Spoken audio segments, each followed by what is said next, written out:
Hi friends, global affairs में आप सभी का स्वागत है और मैं फहीमान। आज हम डिस्कस करेंगे सीरियन क्राइसिस इन डिटेल, इसका इम्पैक्ट ग्लोबली और इंडिया पर। सीरिया में कुछ सालों से अनरेस्ट चल रहा है। यहाँ पर बशर अल असद की सत्ता है और वो कई सालों से यहाँ पर काबिज हैं। एक तरीके से अगर हम कहें कि सीरिया में डिक्टेटरशिप है तो गलत नहीं होगी, लेकिन कई सालों से वहाँ पर अनरेस्ट बढ़ता जा रहा है। बशर अल असद की कमज़ोर पकड़ होती जा रही है और धीरे धीरे दूसरे ग्रुप्स आगे बढ़ रहे हैं। इससे बशर अल असद की कुर्सी हिलने लगी और हाल ही में बहुत बड़ा एरिया मिलिशिया और आर्म्ड फोर्सेस के कंट्रोल में चला गया। यानी कि बशर अल असद अब धीरे धीरे सीरिया से अपना नियंत्रण खोते जा रहे हैं। हाल ही में जो अटैक्स हुए उसमें उनको बहुत झटका लगा है। यहाँ तक कि अगर ये कहा जाए कि सीरिया के दो टुकड़े हो जाएंगे तो गलत नहीं होगा। यहाँ पर कई स्टेक होल्डर्स इसमें इन्वॉल्व हैं। उसमें रशिया है, ईरान है, सीरिया है, इज़राइल है, तुर्की है। तो आइए समझते हैं सबका क्या इंटरेस्ट है। जहाँ तक असद की बात करें तो वो प्रो रशिया प्रो ईरान रहे हैं। हमेशा से ईरान और रशिया उनको हेल्प करता रहा है, उनका डिक्टेटोरियल रेजिम को सपोर्ट करता रहा है, उनको आर्म्स सप्लाई करता रहा है और दूसरे फंड सप्लाई करता रहा है। सीरिया के ही थ्रू इज़राइल के अगेंस्ट हथियार जाते थे, क्योंकि सीरिया के ही थ्रू लेबनान में हथियार जाते थे जिससे हिजबुल्लाह को हथियार मिलते थे और वो एंटी इज़राइल एक्टिविटीज़ चलाते थे।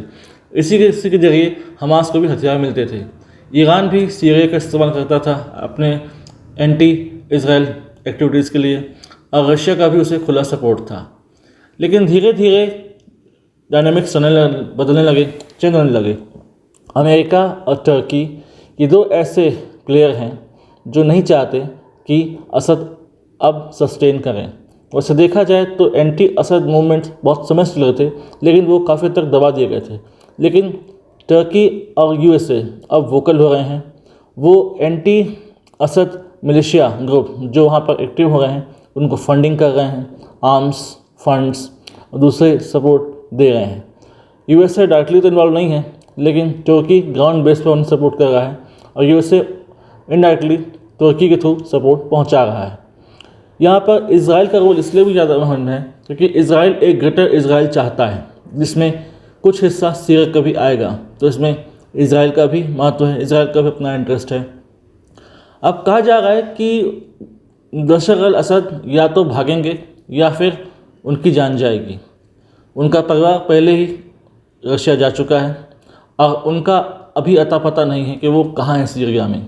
कहीं हो सकता है वो किसी अनडिस्क्लोज लोकेशन में छुपे हों, लेकिन अगर उन्हें अपनी जान बचानी है तो हो सकता है उन्हें रशिया ही जाना पड़े, क्योंकि उनके लिए अभी रशिया ही सेफ है और उनकी सहायता के लिए रशिया आएगा नहीं, क्योंकि रशिया खुद ऑक्युपाइड है यूक्रेन रशिया वार में।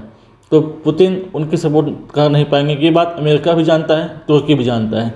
इसलिए ब्रिटेन जाते जाते एक ऐसा मास्टर स्ट्रोक खोलना चाहते हैं कि सीरिया में तख्ता पलट कर दें, इवन उसके दो टुकड़े कर दें जिसमें एक बंदरबाट होगी और सभी नेबरिंग कंट्रीज अपना अपना हिस्सा ले लेंगे। यानी कि कार्विंग ऑफ न्यू नेशन, एक छोटा सा देश बनेगा और कुछ हिस्से एक लूट की तरह लोग अपने पास रख लेंगे। आने वाले समय में यहाँ पर बहुत बदलाव होने वाले हैं, बहुत चेंजेस आप देखेंगे।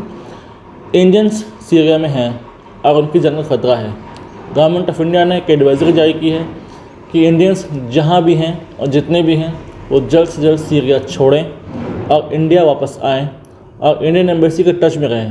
लगभग 90 के आसपास इंडियंस अभी सीरिया में हैं, वो काम कर रहे हैं, दूसरे जॉब्स में इंगेज्ड हैं। तो उन्हें कहा गया है कि जितनी जल्दी हो सके सीरिया छोड़कर इंडिया आएँ और अपनी जान बचाएँ।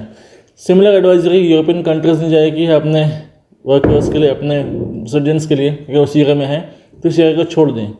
देखा जाए तो ये रीजन ही हमेशा अनसेटल्ड और अनक्लियर और डिस्प्यूटेड रहा है। मिडिल ईस्ट का रीजन कभी शांत रहा नहीं। Israel, Lebanon, Syria, Turkey, Iran, Iraq, इनके झगड़े होते रहे। कभी आपस में झगड़ना, तो कभी मिलिशिया के खिलाफ झगड़ना, तो कभी foreign power USA, UK, Russia का बैटल ग्राउंड बन जाना और इसमें किसके अपना इसको वो सेटल करते रहे। लेकिन अब स्थिति बदल रही है। Things are getting grave, are getting too much out of control. तो आने वाले समय में हो सकता है असद को भागना पड़े और यहाँ पर सीरिया का फाल हो जाए।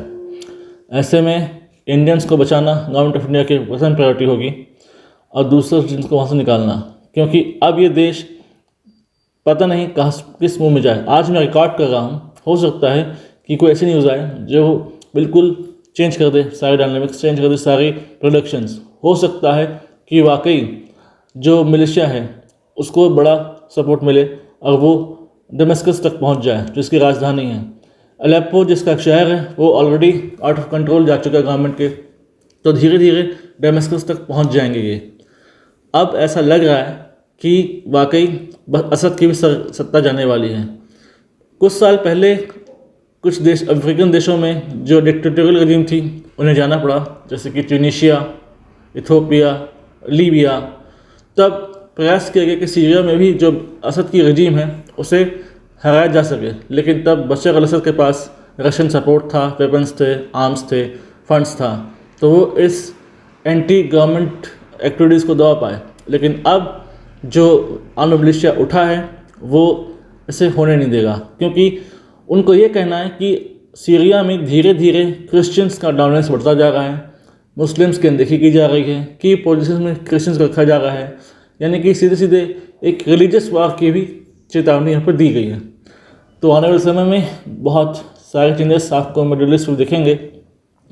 और इज़राइल तो वैसे ही नाराज़ है सीरिया से। इवन इजरायली डिफेंस फोर्सेस ने एक वीडियो रिलीज़ करके ये भी बताया कि कैसे सीरिया के थ्रू जाता था इज़राइल के अगेंस्ट ये हथियार। तो देखते हैं क्या होता है। Let's hope for the best and let's hope for the survival of Indians and how they will sustain. I thought it's important video. इससे पहले एक शॉर्ट तो मैंने बना दिया था, लेकिन एक डिटेल डिस्कशन जरूरी था। So I have made a detail video in this regard. Please do like the video, please share and subscribe, बहुत मेहनत लगती है। Thanks for watching. जय हिंद, जय भारत।